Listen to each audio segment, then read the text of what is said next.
जय हिंद दोस्तों, आप लोग कैसे हैं। मैं आशा करता हूं कि आप लोग अच्छे ही होंगे।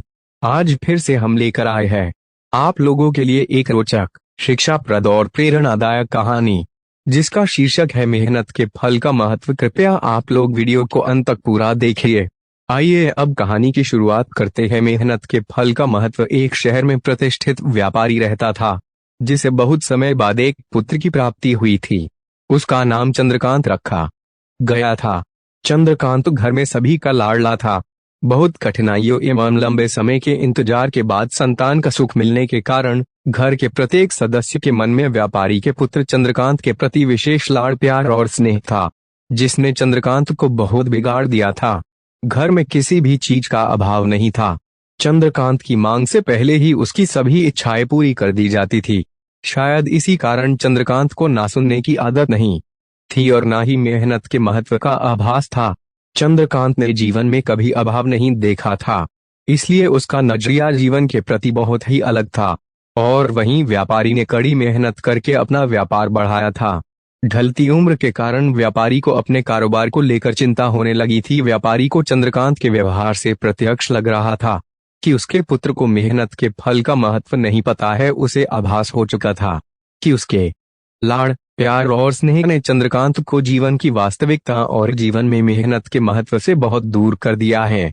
बहुत चिंतन मनन के बाद व्यापारी ने निश्चय किया कि वो चंद्रकांत को मेहनत के फल का महत्व स्वयं ही सिखाएगा, चाहे उसके लिए फिर उसे सख्ती ही क्यों न बरतनी पड़े।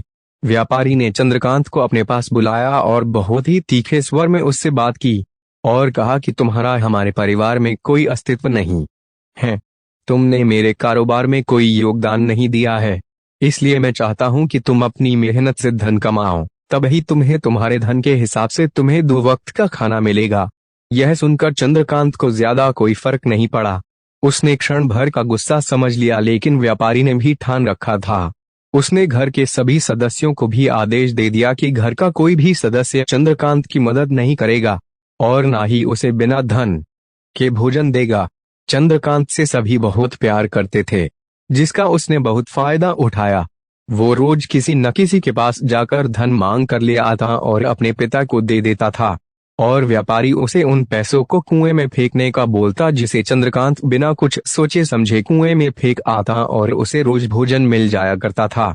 ऐसा कुछ दिनों तक चलता रहा, लेकिन अब घर के लोगों को रोज रोज धन देना भारी पड़ने लगा।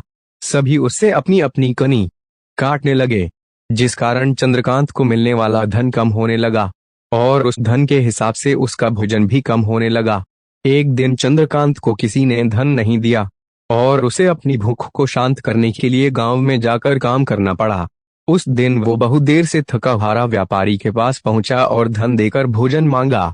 रोज की तरह व्यापारी ने उस दिन भी उसे वो पैसे भी कुएं में फेंकने को कह दिया, जिसे इस बार चंद्रकांत आसानी से स्वीकार नहीं कर पाया और उसने पलटकर जवाब दिया कि पिताजी, मैं इतनी मेहनत करके पसीना बहाकर इस धन को कमा कर लाया हूँ और आपने मुझसे एक क्षण में ही इस धन को कुएं में फेंकने के लिए कह दिया। यह सुनकर व्यापारी समझ गया कि आज चंद्रकांत को मेहनत के फल का महत्व समझ में आ गया है। व्यापारी भली भांति जानता था कि उसके परिवार के सदस्य चंद्रकांत की मदद कर रहे हैं, तभी चंद्रकांत इतनी आसानी से उस धन को कुएं में डाल आता था। लेकिन उसे पता था एक न एक दिन सभी परिवारीजन चंद्रकांत से कनी काट ही लेंगे। उस दिन चंद्रकांत के पास कोई दूसरा विकल्प शेष नहीं बचेगा।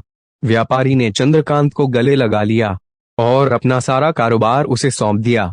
शिक्षा। आज के समय में उच्च वर्ग के परिवारों की संतानों को मेहनत के फल का महत्व पता नहीं होता है, और ऐसे में यह जिम्मेदारी उनके माता पिता की होती है कि वो अपने बच्चों को जीवन की वास्तविकता से अवगत करवाएं।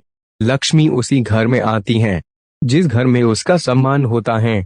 मेहनत ही एक ऐसा हथियार है जिससे मनुष्य किसी भी परिस्थिति से बाहर निकल सकता है। व्यापारी के पास इतना धन तो था ही कि चंद्रकांत और उसकी आने वाली पीढ़ी बिना किसी मेहनत के जीवन आसानी से काट लेते। लेकिन अगर आज व्यापारी अपने पुत्र को मेहनत का महत्व नहीं बताता तो एक न एक दिन व्यापारी को आने वाली पीढ़ी कोसती रहती। दोस्तों, यह कहानी आपको कैसी लगी, कृपया कमेंट करके अवश्य बताएं।